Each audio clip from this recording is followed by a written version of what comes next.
Assalamualaikum warahmatullahi wabarakatuh. Perkenalkan, nama saya Labibah Afaf dengan nomor induk mahasiswa 201101010010. Di sini saya perwakilan dari kelompok 1 yang beranggotakan 5 orang. Di sini saya akan menjelaskan tentang karakteristik peserta didik usia SMP dan SMA. Pembahasan awal yaitu mengenai aspek-aspek yang mempengaruhi perkembangan peserta didik. Apa saja aspek-aspek yang mempengaruhi perkembangan peserta didik? Yaitu diantaranya, yang pertama fisik. Perkembangan fisik atau tubuh seseorang terjadi karena pertumbuhan dan perkembangan tulang, sistem saraf, sirkulasi darah, otot, dan berfungsinya hormon. Perkembangan fisik peserta didik meliputi pertumbuhan tinggi dan berat badan, perubahan proporsi atau perbandingan antar bagian tubuh yang membentuk postur tubuh, pertumbuhan tulang, gigi, otot, dan lemak. Secara langsung, pertumbuhan dan perkembangan fisik anak akan menentukan keterampilan anak. Secara tidak langsung, pertumbuhan dan perkembangan fisik ini akan mempengaruhi cara anak dalam memandang dirinya sendiri dan cara anak memandang orang lain, yang berdampak lebih lanjut nantinya di dalam menyesuaikan dengan dirinya dan orang lain. Yang kedua yaitu intelektual. Membahas tentang perkembangan intelektual ini atau yang biasa disebut dengan perkembangan kognitif merupakan kemampuan untuk memperoleh berbagai informasi, berpikir abstrak, menalar, dan bertindak secara efisien serta efektif.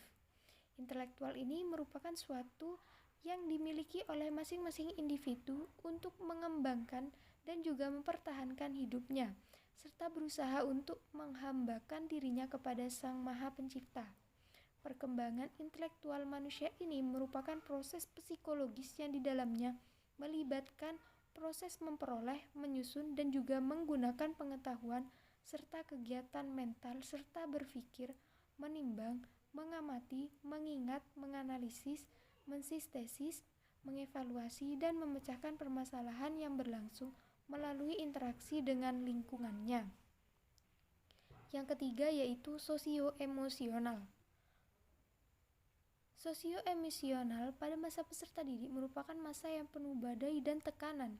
Ketegangan perkembangan emosional meningkat akibat perubahan fisik dan juga kelenjar. Rata-rata perkembangan emosional pada peserta didik menjadi tinggi karena mereka sedang berada di bawah tekanan sosial dan juga mereka sedang menghadapi atau mengalami kondisi yang baru. Sedangkan selama masih kecil, mereka kurang mempersiapkan dirinya. Dan pola perkembangan emosional masa peserta didik ini adalah sama dengan pola perkembangan emosional di masa kecil. Jenis perkembangan emosional yang secara normal dihadapinya adalah seperti cinta, kasih sayang, gembira, amarah, takut, dan jelas, cemburu, sedih, dan lain-lainnya. Perkembangan ini terletak pada macam dan derajat rangsangan yang membangkitkan perkembangan emosinya, dan khususnya pola pendidikan yang dilakukan seseorang terhadap ungkapan perkembangan emosional peserta didik. Yang keempat yaitu moral. Semakin tumbuh dan berkembang fisik dan psikisnya, anak mulai dikenalkan dengan nilai-nilai yang benar dan juga yang salah. Pengenalan nilai dan perilaku masih bersifat paksaan pada awalnya, namun seiring perkembangan, maka anak mulai mengikutinya secara perlahan-lahan. Perkembangan pada moral anak ini adalah perkembangan yang berkaitan dengan aturan mengenai apa yang seharusnya dilakukan oleh manusia di dalam berinteraksi dengan orang lain. Spiritual. Yang kelima ini spiritual ini. Spiritual atau kepercayaan peserta didik, di mana spiritual peserta didik dalam hal ini adalah peserta didik berkembang dalam membentuk kepercayaannya, baik berupa kepercayaan yang berhubungan dengan religi maupun adat. Yang keenam yaitu latar belakang. Latar belakang pada peserta didik dapat dilihat dari keadaannya. Keadaan pada bagian apa? Pada bagian keluarga dan lingkungannya tinggal. Keluarga merupakan kelompok pertama yang dimiliki individu. Sebagai sekolah pertama, penanaman dasar-dasar pengetahuan kepada individu peserta didik sangat mempengaruhi proses perkembangan di masa selanjutnya, yang mana pola asuh yang tepat serta budaya yang sehat dalam keluarga dapat membantu peserta didik untuk berkembang sesuai dengan fase perkembangan yang harus dilewati. Selain itu, hubungan yang harmonis serta kemampuan finansial yang stabil juga dapat menunjang juga perkembangan peserta didik. Pada lingkungan, anak yang dapat stimulus lingkungan yang baik akan berkembang dengan baik. Aliran empirisme, di mana tokoh utama aliran ini adalah John Locke yang berpendapat bahwa anak lahir dalam kondisi seperti kertas kosong, maka perkembangannya sangat dipengaruhi oleh pengalaman dan juga pendidikan yang diperoleh dari lingkungannya. Yang ketujuh yaitu sosial budaya. Manusia diciptakan sebagai makhluk sosial yang tidak dapat hidup tanpa bantuan dari manusia lain. Seorang anak dimulai secara bertahap akan mengenal berinteraksi dengan lingkungan yang lebih luas dan akan mengenal manusia-manusia lain yang amat heterogen. Perkembangan sosial individu ditandai dengan pencapaian kematangan dalam interaksi sosialnya. Bagaimana ia mampu bergaul, beradaptasi dengan lingkungannya, dan menyesuaikan diri terhadap norma-norma kelompok. Perkembangan sosial budaya seseorang ini sangat dipengaruhi oleh lingkungan sosial dan juga budaya di mana ia berada. Penjelasan selanjutnya yaitu mengenai karakteristik peserta didik SMP dan SMA. Dalam pembelajaran yang dilakukan oleh seorang pendidik dan siswa di dalamnya harus terdapat sebuah proses interaksi, di mana dalam berinteraksi seorang pendidik ini diharapkan bisa memahami setiap karakter yang ada pada setiap peserta didiknya. Supaya apa? Supaya saat pembelajaran berlangsung bisa menciptakan suasana yang menyenangkan dan juga efektif. Peserta didik SMP dan juga SMA termasuk ke dalam golongan individu yang berada pada periode remaja. Periode remaja ini merupakan masa transisi dari periode anak-anak menuju ke periode dewasa, di mana pada saat itu individu mengalami sebuah perkembangan biologis, psikologis, moral, dan agama. Menurut pendapat Stanley Hall, masa remaja ini merupakan kegoncangan atau kebimbangan. Meskipun peserta didik SMP dan SMA ini tergolong remaja, akan tetapi terdapat batasan umur yang membedakan keduanya dalam tahap perkembangan. Perbandingan karakter remaja awal dan akhir dapat dilihat di dalam tabel seperti berikut. Terdapat penjelasan yang menyatakan pada usia 6-18 tahun, siswa juga akan mengalami perkembangan sosial yang bisa mendukung proses belajarnya, sehingga nantinya akan menimbulkan beberapa karakteristik peserta didik saat masih berada di tahap tersebut. Dalam hal seperti ini, seorang pendidik bisa menerapkan teori perkembangan sosial dengan cara memberikan contoh atau teladan yang baik untuk peserta didik. Di saat peserta didik mencari identitasnya, maka peserta didik tersebut bisa meniru sosok gurunya. Selain itu, secara sosial mereka juga memiliki karakteristik yang lainnya seperti belum bisa menempatkan atau menerapkan ilmu yang telah didapatkan secara tepat dan sesuai dengan kadar serta perannya. Jadi, seorang pendidik ini perlu untuk menjelaskan ilmu atau materi terlebih dahulu dalam pembelajarannya.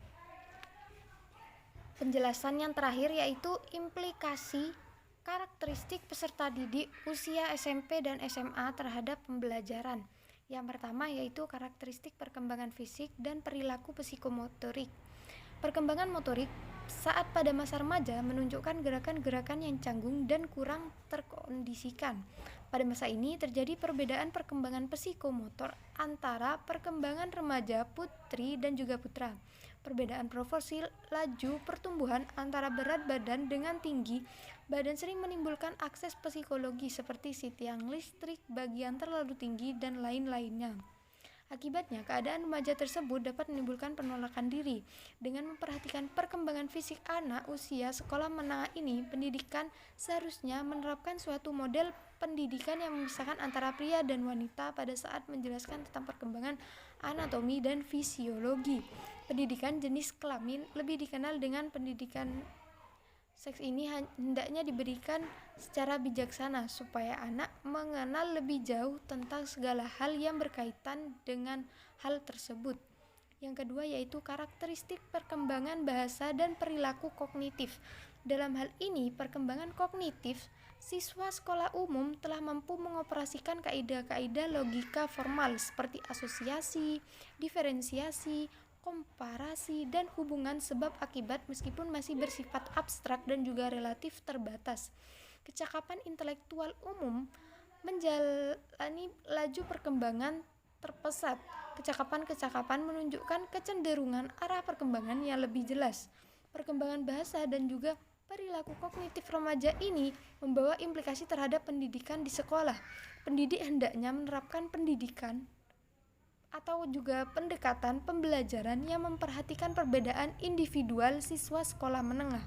Pendidik juga dapat mengembangkan model pembelajaran yang memberi peluang bagi peserta didik untuk unggul memberikan imbas terhadap siswanya yang lambat. Yang ketiga yaitu karakteristik perilaku sosial, moralitas, dan keagamaan. Perilaku sosial siswa sekolah menengah adalah adanya kecenderungan ambivalensi. Kecenderungan ambivalensi ini keinginan menyendiri dengan keinginan untuk bergaul dengan banyak teman. Siswa sekolah menengah memiliki ketergantungan yang kuat kepada kelompok sebaya disertai dengan konformitas yang tinggi. Hal ini dapat menimbulkan kenakalan remaja bersama geng kelompoknya. Usia remaja adalah usia yang kritis untuk menguji kaidah-kaidah, nilai etika, dan juga norma dengan kenyataan yang terjadi dalam kehidupan sehari-hari oleh orang dewasa. Perkembangan ini seiring dengan perkembangan cara berpikir dan juga usia sekolah menengah peserta didik. Sedangkan aspek keagamaan ini, anak usia sekolah menengah memasuki masa kritis dan juga skeptis. Yang terakhir, yang keempat atau karakteristik perilaku afektif, kognitif, dan kepribadian. Memasuki usia sekolah menengah mulai menunjukkan kecenderungannya, reaksi dan ekspresi emosinya masih labil dan belum terkendali dan sering berubah dengan cepat. Kecenderungan minat dan pilihan-pilihan karir sudah relatif lebih jelas. Masa usia sekolah menengah ini merupakan masa krisis identitas. Sekiranya kondisi psikososialnya menunjang, maka akan tampak identitas yang positif. Sebaliknya, bila tidak menunjang, akan tampak identitas yang negatif. Ambivalensi penerapan nilai dalam berbagai tataran masyarakat dengan di sekolah akan menambah kebingungan anak remaja. Oleh karena itu, pendidik hendaknya memberikan peluang bagi anak usia sekolah menengah dan juga menengah pertama dan akhir untuk belajar bertanggung jawab. Sekian penjelasan dari saya, kurang lebihnya mohon maaf. Semoga bermanfaat. Wassalamualaikum warahmatullahi wabarakatuh.